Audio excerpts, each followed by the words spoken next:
Bonjour tout le monde. Un peu d'arithmétique aujourd'hui avec cet exercice de HMMT novembre 2011. Déterminer le reste de la division euclidienne de 2 puissance 1 fois 2 sur 2 plus 2 puissance 2 fois 3 sur 2 plus 2 puissance 3 fois 4 sur 2 plus etc.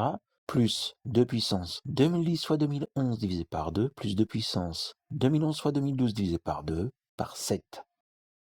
Une première remarque qu'on peut faire, c'est que 2 puissance 3, c'est 8. Autrement dit, ça congrue à 1 modulo 7. Et comme on cherche un reste de division par 7, ça me paraît être un premier pas raisonnable. Donc ça, ce qu'on vient d'obtenir, ça signifie que pour tous les multiples de 3, eh bien 2 puissance multiples congrue à 1 modulo 7. Voilà comment on va s'y prendre. 1 fois 2 sur 2, c'est 1. Ça congrue à 1 modulo 3 donc. Ce qui implique que 2 puissance 1 fois 2 sur 2 congrue à 2 puissance 1, c'est-à-dire 2 modulo 7. 2 fois 3 sur 2, c'est 1 plus 2. Je rappelle que la somme des n premiers entiers, c'est n facteur de n plus 1 divisé par 2. Donc 2 fois 3 sur 2, c'est 1 plus 2. Et 1 plus 2, c'est 3, qui bien sûr congrue à 0 modulo 3. Ceci implique que 2 puissance 2 fois 3 sur 2 congrue à 2 puissance 0, c'est-à-dire 1 modulo 7.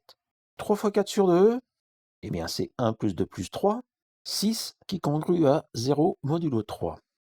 Ceci implique que 2 puissance 3 fois 4 sur 2 congrue à 1 modulo 7. La même chose que la ligne précédente. Je continue. 4 fois 5 divisé par 2, c'est 1 plus 2 plus 3 plus 4 qui congrue à 4, c'est-à-dire 1 modulo 3. Tout ceci nous donne que 2 puissance 4 fois 5 sur 2 congrue à 2 modulo 7.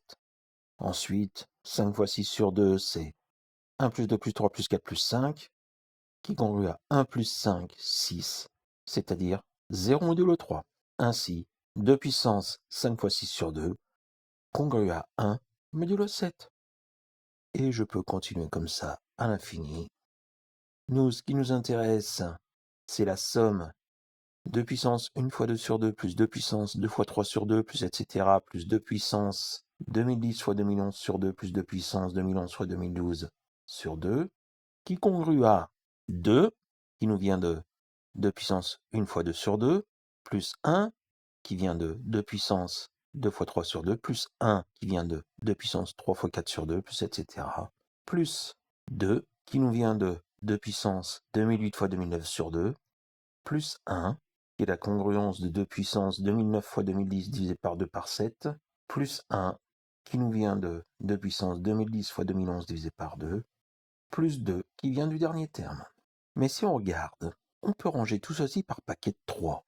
Et chacun de ces paquets nous donne 2 plus 1, 3 plus 1, 4. Autrement dit, chaque paquet de 3 congrue à 4 modulo 7. En tout, j'ai combien de paquets de 3? Eh bien, 2000 divisé par 3, ça nous donne 670. Donc, la somme de tous les termes, à l'exception du dernier, congrue à 670 fois 4, auquel on ajoute le dernier terme, qui congrue à 2 modulo 7. Mais je vais essayer de simplifier les calculs. 670, je sais que c'est 2 fois 335, ça c'est facile. Donc 670 fois 4, c'est 335 fois 8. Comme 8 congrue à 1 modulo 7, 670 fois 4 congrue à 335 modulo 7. Et la somme de 335 plus 2, 337, divisé par 7, ça nous donne 48, et il reste 1. Conclusion, le reste de 2 puissance 1 fois 2 sur 2 plus 2 puissance 2 fois 3 sur 2 plus etc. plus 2 puissance 2011 fois 2012 divisé par 2 par 7 vaut 1.